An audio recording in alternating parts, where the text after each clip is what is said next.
The Prophet of Allah sitting with Sahaba, sitting with the greatest ummah that ever walked the earth. The greatest ummah that ever walked the earth. Authentic hadith. And this is my opinion, or the opinion of the ulama and the mashayikh. Allah sends down Quran speaking about Sahaba. He says, I am pleased with them and they are pleased with me. The Prophet of Allah in the authentic hadith, tune in, tune in. In the authentic hadith, the Prophet of Allah sitting with Sahaba, he says to them, I see what you don't see, and I hear what you don't hear. He says, أَطَّتِ السَّمَاء وَحُكَّ لَهَا أَن تَئِطْ. He says, the heavens have squeaked, and they have every right to squeak. So Sahaba are amazed.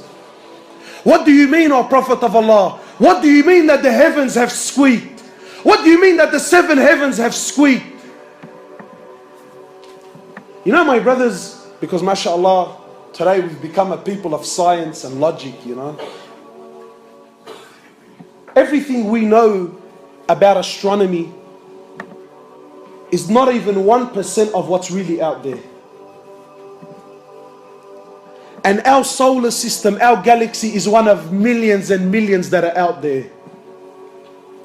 And in our solar system alone, in our galaxy alone, one of the scholars was saying, he says, there are so many stars in our galaxy alone. I'm not going to tell you what's, ours is one of millions, so never mind the millions, our one alone. He says in our galaxy alone, there are so many stars. You know, the sun is one of the smaller stars that are in our galaxy.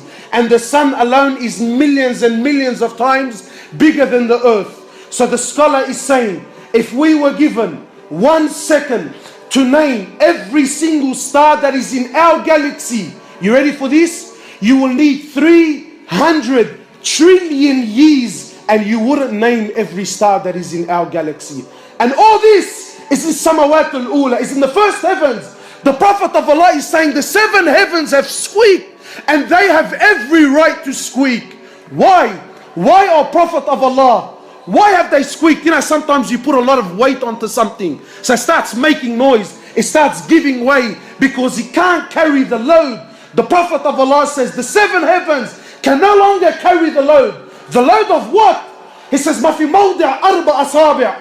There isn't room in all these heavens for 4 fingers except there is an angel in prostration to Allah. And you think Allah needs your money on the way out, huh? You think Allah cares whether you pray or you don't.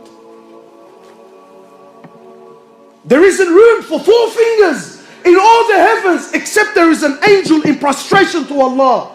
Angels, from the moment they're created to the moment they stand before Allah, one continuous sajda. They never did anything else. One continuous sajda for billions of years. Yet when they stand before Allah, they say, oh Allah, forgive us. Forgive us, Ya Allah, for we did not give haqq to your ibadah. We didn't give rights. We didn't worship you the way you should be worshipped. And you and I think that Allah needs us. People walking around with a big chip on his shoulder, with an attitude.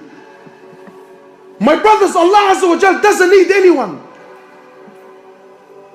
Allah doesn't need anyone. In the hadith Qudsi, in the authentic hadith, Allah Azza wa Jal, He says, Ya ibadi, and my slaves, every single one of you is hungry except whom I feed. Every one of you is hungry except whom I feed.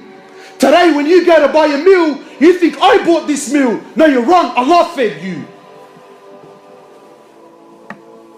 So people start looking at their meals and he starts having pride and arrogance. That I don't eat this and I don't eat that. I only eat specific foods. Brother, it's Allah that feeds you.